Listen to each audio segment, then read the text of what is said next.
আসসালামু আলাইকুম। প্রিয় দর্শক, অন্য মঞ্চের আলাপ চাইতায় আপনাদের সকলকে আমন্ত্রণ জানাচ্ছি। যথারীতি শুক্রবারের এই আলোচনায় আমাদের সঙ্গে অতিথি হিসেবে আছেন সিনিয়র সাংবাদিক ও কলামিস্ট জনাব আনিস আলমগীর। জনাব আনিস আলমগীর, আপনাকে আমাদের অনুষ্ঠানে স্বাগত জানাচ্ছি। জনাব আনিস আলমগীর, ঘটনা অনেকগুলোই আছে। আমরা নির্বাচন নিয়ে কথা বলবো, আজকে রোডম্যাপ ঘোষণা করেছে ইলেকশন কমিশন, সেটা নিয়েও কথা বলবো। কিন্তু তার আগে যে প্রসঙ্গটা আজকে সকাল থেকে আমাদেরকে বেশ বিচলিত করছে, সেটা হলো যে ঢাকা রিপোর্টার্স ইউনিটিতে একটা গোল টেবিল বৈঠক ছিল। ৭১ মঞ্চে ওরা আয়োজন করেছিলেন, কতিপয় সিনিয়র মুক্তিযোদ্ধা ছিলেন ওখানে, আমাদের সঙ্গে যোগাযোগ করেছিলেন, সম্ভবত আপনার সঙ্গে যোগাযোগ করে থাকবেন। তো তাদের সেই অনুষ্ঠানে সেটা বিষয়টা ছিল সম্পূর্ণভাবে আলোচনার বিষয় ছিল সংবিধান নিয়ে, সংবিধানের যে পরিবর্তনগুলি হচ্ছে সেটা নিয়ে আলোচনা। আইন বিভাগের অধ্যাপক হাফিজুর রহমান কার্জনও ছিলেন, সিনিয়র সাংবাদিকরাও ছিলেন। হঠাৎ করে সেখানে কিছু লোক মব আকারে স্লোগান দিতে যেতে ঢুকে পড়েছে হ্যান্ড মাইক নিয়ে। তারপরে দেখলাম তারা ওখানে বেশ কিছু ভাঙচুরও করলো, অনেককে উঠতে গেল তাকে ধাক্কা দিয়ে ফেলে দিল, একজনকে দেখলাম হ্যান্ড মাইক দিয়ে বাড়ি দিয়ে ফেলে দিল। এই যে মব তৈরি করা, একটা সময় পরে সেখানে পুলিশ আসলো, পুলিশ এসে যারা মব তৈরি করলো তাদের কিছু বললো না, মব দ্বারা যারা আক্রান্ত হলেন তাদেরকে ধরে নিয়ে গেলেন। তো এই ঘটনা আমার ধারণা আপনি আপনি নিজেও এটা নিয়ে একটা সোশ্যাল মিডিয়া ফেসবুকে একটা আপনার দিয়েছেন, পোস্ট দিয়েছেন। তো এই ঘটনাটাকে আপনি আসলে কিভাবে দেখছেন আমাদের এই সময়ে? এটা তো সরকারকে ডিফেম করার জন্য একটা বড় ধরনের চক্রান্ত মনে করি আমি, সরকারের ইমেজকে নষ্ট করার জন্য। এখানে কে কোথায় সমাবেশ করবে সেটা সরকার থেকে তো অনুমতি নিয়ে থাকে, আর সরকার থেকে যদি অনুমতি নিয়ে না থাকে তাহলে সরকারের বাহিনী আছে, তারা বন্ধ করে দেবে। এখন যদি প্রত্যেকটা অর্গানাইজেশন এভাবে যদি কোনো সমাবেশ করতে যায়, সেখানে যদি এভাবে মতামত সন্ত্রাসীরা, ট্যাগ সন্ত্রাসীরা যদি আক্রমণ করে, তাহলে তো জগতে কোথায় কিছু হতে পারবে না। এটা তো সরকার যে বলছে ডে ওয়ান থেকে আমরা মত প্রকাশে বিশ্বাসী, সেটার জন্য একটা মারাত্মক হুমকি। এবং আমি ব্যক্তিগতভাবে বিশ্বাস করি সরকার তো এদের কাউকে বলে নাই যে তোমরা গিয়ে এটা করো। এটা যারা করছে অতি উৎসাহী লোকেরা করেছে। এবং যে লোকটার নাম এখানে এসেছে, আমি ওনার ওনার নাম বোধহয় সাকিব, বোধহয় এই জাতীয় একজন লোক নাম এসেছে। দেখেন সোশ্যাল মিডিয়ায় ওনার নামে প্রচার হচ্ছে, ছবিগুলো বের হচ্ছে। একটা ছবি হচ্ছে ডাকসুতে যে নির্বাচন করছে, যে ভিপি পদে এবং সেক্রেটারি পদে ফরহাদ, ভিপি পদে যে ছেলেটার নাম আমার মনে পড়ছে না, কাইয়ুম, সাদেক কাইয়ুম, সাদেক কাইয়ুম এবং জিএস যে ফরহাদ, এই দুইজনের সঙ্গে তার ছবি দেওয়া, মানে এদেরই ঘনিষ্ঠ লোক বলে দেখাচ্ছে। এবং জামাতের আমিরের সাথেও তার ছবি, তিনটা ছবি এসেছে। এবং জামাতের পতাকা উড়িয়ে এই লোক মিছিল করছে, সেই ছবি আছে। তাহলে এখানে এরকম একটা ক্রুশিয়াল একটা নির্বাচনের কালে জামাতের যে দুইজন বা ছাত্র শিবিরের দুইজন প্রতিনিধি এখানে প্রতিদ্বন্দ্বিতা করছে, তাদের ভালো ফিল্ডও আছে, তাহলে এটা তো তাদেরকে ড্যামেজ করা। এবং তাদের প্রতিপক্ষ এরকম দেখাতে পারছে, দেখো জামাত যদি ক্ষমতায় আসে, ছাত্র শিবির যদি ক্ষমতায় আসে, মত প্রকাশের স্বাধীনতা কোথায় যাবে। এই লোকগুলা ঢাকা ইউনিভার্সিটি ভিপি প্রার্থী এবং সেক্রেটারি প্রার্থীর এই লোক ঘনিষ্ঠ লোক। তাহলে ওদের ওদের ওদের পৃষ্ঠপোষকতা ছাড়া তো এটা হতে পারে না। তো এই সেন্সে আমি বলবো যে এটা কিন্তু জামাতের জন্য ড্যামেজ, এটা সরকারকে ড্যামেজ। আর দ্বিতীয়ত বাংলাদেশে মত প্রকাশের স্বাধীনতা আছে, সরকার বলেছে। সেই জায়গায় যদি এটা হয়ে থাকে, তাহলে এটা আরেকটা বার্তা দিচ্ছে যে আসলে মত প্রকাশের স্বাধীনতা নাই, এখন যেখানে যা ইচ্ছা তাকে ধরে নেওয়া যায়, কথা বলা যায়। আপনি বলছিলেন যে আপনাকেও আমন্ত্রণ জানিয়েছিল, আমাকেও আমন্ত্রণ জানিয়েছিল। আমি ভাই সাংবাদিকতার অর্গানাইজেশনের বাইরে কোথাও আমাকে দাওয়াত দিল, আমি এগুলো অ্যাভয়েড করি। কারণ আমি কোনো রাজনৈতিক গন্ধওয়ালা কোনো অর্গানাইজেশনে যেতে চাই না। ইভেন সেটা মুক্তিযোদ্ধাদেরও হয়ে থাকলো। আমি তো অ্যাক্টিভিস্ট না যে আমি কোথাও গিয়ে এই ধরনের অনুষ্ঠানে অংশ নেব। তো আমার তরফ থেকে আমি এটা অপারগতা দেখিয়েছি। কিন্তু যারা গিয়েছে আমি মনে করি না যে তারা অন্যায় করেছে কেউ। সে তার তার তার মত প্রকাশের স্বাধীনতা আছে, গেছে। আমি যাই নাই, আপনি যান নাই, বা আরেকজন যান নাই, অনেকে তো গেছে। এখন এখন এই যাওয়াটা তো কারো অপরাধ না। অপরাধ হচ্ছে যে সেখানে গিয়ে যদি তারা এমন কোনো বক্তব্য দিয়ে থাকে, তো ওরা তো বক্তব্য দিতে পারে নাই, বলতেছে যে এরা আওয়ামী লীগ এবং যুবলীগকে প্রতিষ্ঠা করার জন্য এসেছে। আমি বুঝি না লোকজনকে এত বোকা নাকি যে আওয়ামী লীগ হচ্ছে শেখ হাসিনার একটা বড় সম্পদ, এটা ট্রেজার না, এটা এটা গুপ্ত মানে খনি। এবং আওয়ামী লীগ উনার হাত থেকে তো এখনো যায় নাই। আর যুবলীগ হচ্ছে যে ওনার ফুফাতো ভাইয়ের খনি। এরা এগুলাকে নিজেদের হাতে রেখেছে। তো এরা কেন অমুকেরা তমুকের এই দায়িত্ব দেবে যে তোমরা যাই আমাদেরকে উদ্ধার করো? ওদের কি নিজস্ব ইয়ে নাই? যাই হোক, এটা আমার মতামত আর কি। লতিফ সিদ্দিকী তো আওয়ামী লীগ থেকে বহিষ্কৃত, অনেক আগেই বহিষ্কৃত, এবং লতিফ লতিফ, সিদ্দিকীকে আমি জেলেও নেওয়া আমি হয়েছিল। আমি খুব ইয়ে করছি, ভেরি রিসেন্টলি ওনার সাথে আমার দেখা হয়েছিল। ওনার স্ত্রী আমার বোন হন। আমরা চিটং এর লোক। আমরা একসঙ্গে আমরা চিটং সমিতিতে একসঙ্গে কাজ করেছি চিটং উন্নয়নের জন্য। তো আমরা দুলাভাই ডাকি তাকে। একটু মানে উনি অসুস্থ লোক এবং আওয়ামী লীগের সাথে তার কোনো সম্পর্ক নাই এই মুহূর্তে। তো তাকে হেনস্থা করার কোনো মানে নাই। যে মত প্রকাশের জন্য এক জায়গায় গিয়েছে, তাকে যদি ধরে নেওয়া এখান থেকে, এটা এবং যারা গিয়েছে তাদেরকে আটক করে নেওয়া, এগুলো আমি মনে করি যে চূড়ান্ত ভাবে ডক্টর ইউনূসের ইমেজকে এখানে নষ্ট করছে। যারা এটা করছে তারা ডক্টর ইউনূসের ইমেজকে নষ্ট করছে, এবং তারা প্রথমত এবার জামাতের ইমেজও নষ্ট করলো ডাকসু ইলেকশনকে সামনে রেখে। সো এটা খুবই উদ্বিগ্ন। এটা দিয়ে অন্যদেরকেও বার্তা দেওয়া যে তোমরা কথা বলো না।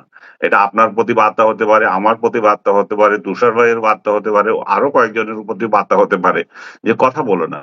তাহলে ওনারা এখানে আরেকটা জিনিস, আমি আমি আরেকটা কথা বলি আপনাকে এখানে এই ফাঁকে। আমি আজকে দেখেছি, এটা আমি আসলে ইগনোরই করতাম, কিন্তু আমি মনে করি আলোচনা করার একটু দরকার আছে। আমাদের ওই যে ফ্রান্সের থেকে এক ভদ্রলোক, তার নাম আমি উচ্চারণ করতে চাই না, সে দেখলাম একটা আপনার পোস্ট দিয়েছে, আমাদের তিনজন, আপনি, আমি এবং ডক্টর আব্দুল তুষার, আমাদের ছবি সহ যে একটা ছবি ছিল, ওটা দিয়ে দেখছে এদেরকে এখনই গ্রেপ্তার করা নাকি খুব জরুরি। সে এরকম ভাবে বলছে। তো উনি কি অথরিটি নাকি? উনি কে? ওই ভদ্রলোক দেশে আসে না, বিদেশে বসে সে দেশের মধ্যে এটা প্রথমত হচ্ছে কোন আইনে গ্রেপ্তার করবে? তাহলে শেখ হাসিনা যে আইন করে গেছে বিশেষ ক্ষমতা, সে ক্ষমতা আইনে তাহলে সে সমর্থন করছে শেখ হাসিনার আইনগুলো। বঙ্গবন্ধু যে আইন করে দিয়ে গেছিল, যেগুলো তারা সমালোচনা করে, সেই আইনে। এছাড়া তো কি, আমি তো কোনো অপরাধ করি নাই। আপনি কি অপরাধ করছেন আমি জানি না, তুষার ভাই কি অপরাধ করেছে জানি না। জুলাইতে আপনি কথা বলেছেন, আমি জুলাইয়ের পক্ষে কথা বলেছি, তুষার ভাই কথা বলেছে। বরং সে জুলাইয়ের বিরুদ্ধে প্রথমে ভিডিও করেছে, বলছে এটা শেখ হাসিনার ষড়যন্ত্র। এই লোকের নাম উচ্চারণ করেন নাই। সেই লোক জুলাই আন্দোলনের বিরুদ্ধে যে বক্তৃতা দিয়েছে সেই ভিডিও তার আছে এখনো। এই লোক সেই লোক যে মুক্তিযোদ্ধাদের সংখ্যা নিয়ে জামাতের বিরুদ্ধে কথা বলেছে, সেই সংখ্যা আছে, সে এখন নিজে আবার এটা অস্বীকার করে। এই লোক সেই লোক যে শাহবাগ আন্দোলন করেছিল, আমরা তো শাহবাগের সমর্থক হয়ে সেখানে গিয়েছিলাম। শাহবাগের আন্দোলনের প্রধান উস্কানিদাতা তো এরাই এখন আবার শাহবাগকে গালি দেয়। এর এর আপনি আরেকদিন কোথায় জানি বলেছেন এর মানসিক সমস্যা আছে। তার সাথে আমার ব্যক্তিগতভাবে দেখা হয়েছে বহুবার। আমরা একসঙ্গে একটা জিম করতাম, সরাসরি বলি, সোনারগাঁয়ে জিমে সেও দেখা হতো আমার সাথে, আমিও যেতাম। আমরা শেখ হাসিনার সমালোচনা বহুবার করেছি, একসঙ্গে সুর মিলিয়ে করেছি। কিন্তু তার মধ্যে যেটা সবচেয়ে বড় সমস্যা যেটা আমি দেখেছি, সেটা হচ্ছে যে তার এই যে ফ্যান ফলোয়ার ক্রেজিনেস। আমি আমি কাল পরশু একটা ভিডিও দেখেছিলাম, যে একটা রাখাল ছেলে, আপনি দেখেছেন কিনা জানি না, একটা রাখাল ছেলে কতগুলো ছাগল, একদল ছাগল তার পেছনে, এবং একটা অগ্নিকুণ্ডে সে বৃত্তে ঘুরলো, ওই ওই রাখাল ছেলেটা এদেরকে নিয়ে তাকে ফলো করছিল। হ্যাঁ, তাকে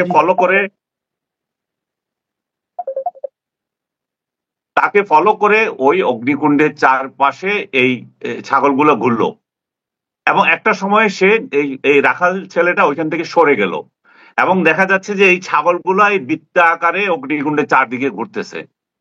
এবং এই দৃশ্যটার সঙ্গে সঙ্গে আমার মনে হলো যে পিনাকির কথা, যে পিনাকি, যার নাম উচ্চারণ করতে আপনি দ্বিধা করছেন, আমার আমার আমার মনে হচ্ছিল যে পিনাকি নিজেই এটাই মনে করে যে তার যে ফলো করছে তারা বোধহয় এই ছাগল প্রকৃতির লোক।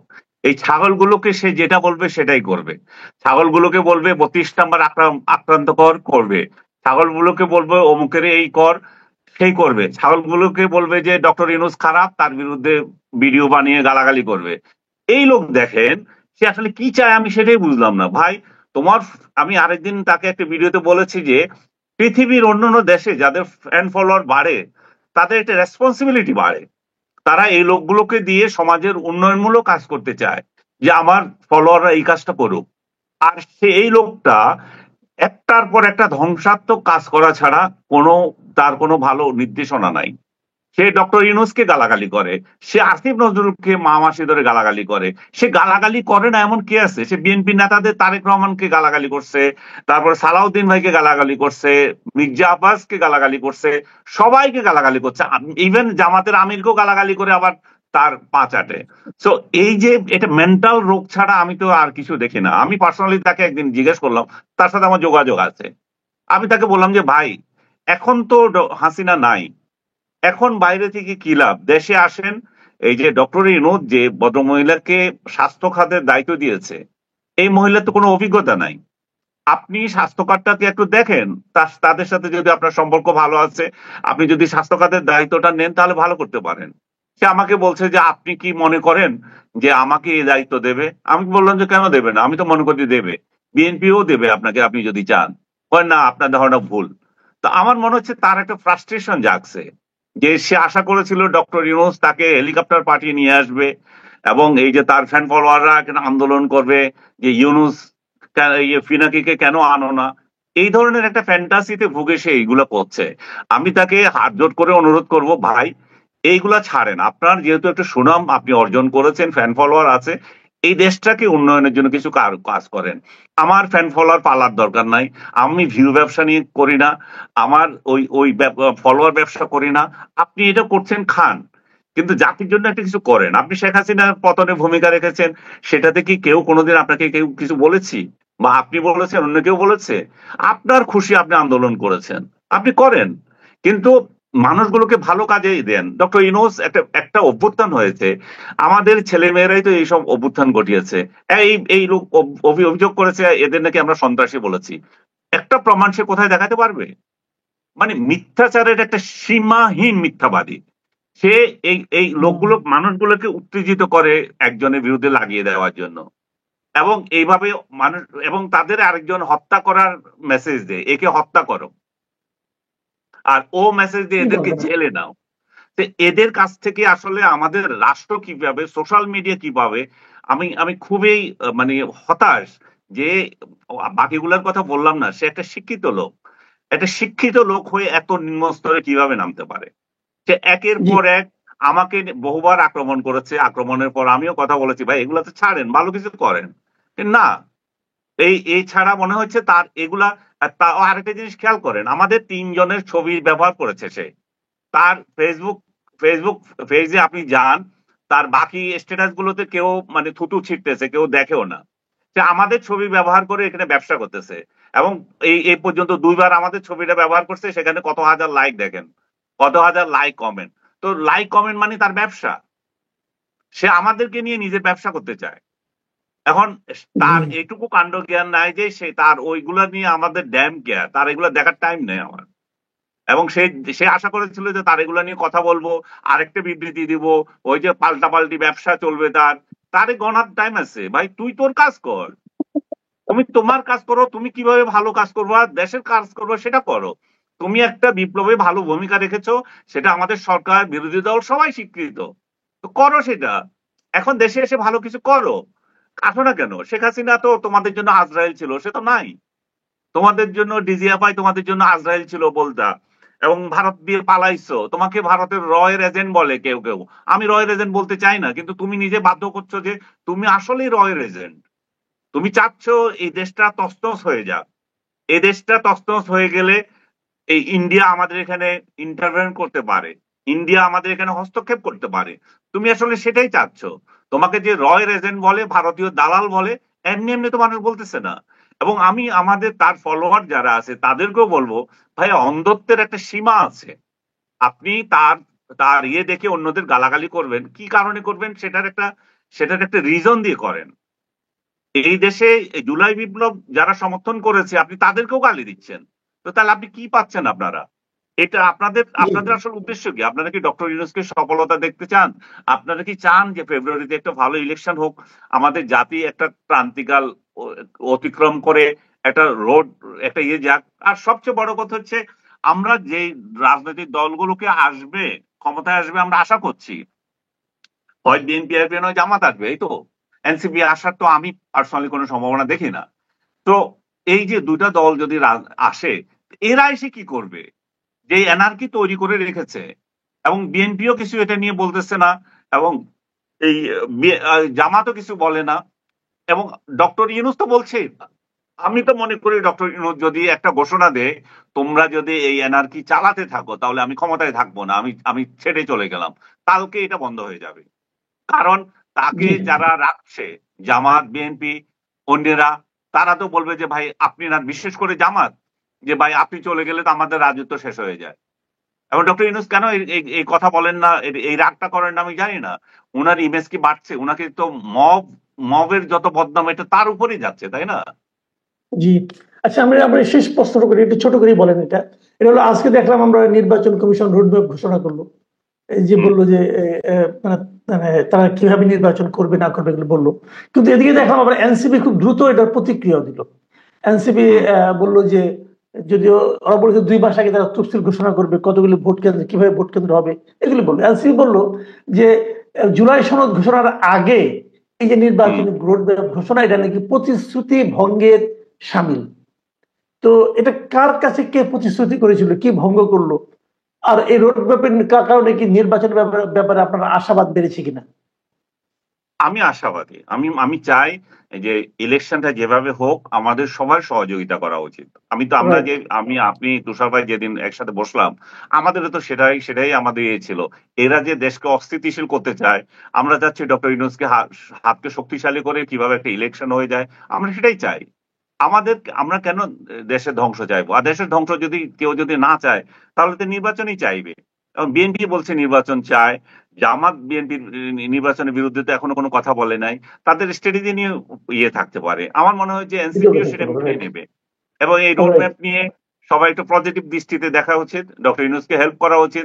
দেখেন ইলেকশন কমিশন তো নিজে নিজে কি করবে? তার যেমন ক্ষমতা আছে, তাকে সরকার এবং রাজনৈতিক দল সবাই হেল্প করতে হবে, এবং স্টেক হোল্ডাররা যদি এক একজন এক কথা বলে তাহলে ইলেকশন কিভাবে হবে? আমি ইলেকশন কমিশনের উপর আমার খুবই আস্থা আছে, নাসির সাহেবের উপর আমার খুব আস্থা আছে। আপনি বলতে পারেন চিটং এর লোক এই জন্য কিনা, সেটাও বলতে পারেন। আমাদের চিটং এর লোক প্রধান উপদেষ্টা, আমাদের বদ্দার উপর যেমন আস্থা আছে, তেমনি আমাদের বদ্দা যারা নিয়োগ দিয়েছে তার উপর আমার আস্থা আছে। আমি সত্যিকার অর্থে বিশেষ করে ইলেকশন কমিশন, প্রধান ইলেকশন কমিশনের উপর বড় আস্থা রাখি। উনি একটা সুন্দর নির্বাচন দেবেন, এবং উনি ব্যক্তিগতভাবে আমি জানি উনি ভালো মানুষ। জি জি, অনেক ধন্যবাদ, অনেক ধন্যবাদ জনাব আনিস আলমগীর। প্রিয় দর্শক, আপনারা শুনলেন যে মব সংস্কৃতি, মব ভায়োলেন্স, এটা আসলে এখন কিন্তু আত্মঘাতী মানে একটা চেহারা পেয়ে বসেছে। কারণ যে লোকটা এই নেতৃত্ব দিয়েছে তিনি জামাতের সঙ্গে সংশ্লিষ্ট, এবং এটা যদি এটাই হয় তাহলে তো ওনার নিজের দলেরই এতে ক্ষতি হবে, আবার সরকারেরও মানে আপনার যে ইমেজ আছে সেটা নষ্ট হবে। তো এগুলো কেন হচ্ছে এটা আমরা বুঝতে পারছি না, কিন্তু আমরা চাইবো যে এই ধরনের মানুষের মত প্রকাশের যে স্বাধীনতা, সেটা যেন অবাধ হয়, সেটা যেন বাধাহীন হয়। আগামীতে আমরা সামনে নির্বাচনের একটা রোডম্যাপ ঘোষণা করা হয়েছে, আমরা নির্বাচনের দিকে এরকম মববিহীন ভাবে অগ্রসর হতে পারবো, এই প্রত্যাশা থাকলো। আল্লাহ হাফিজ।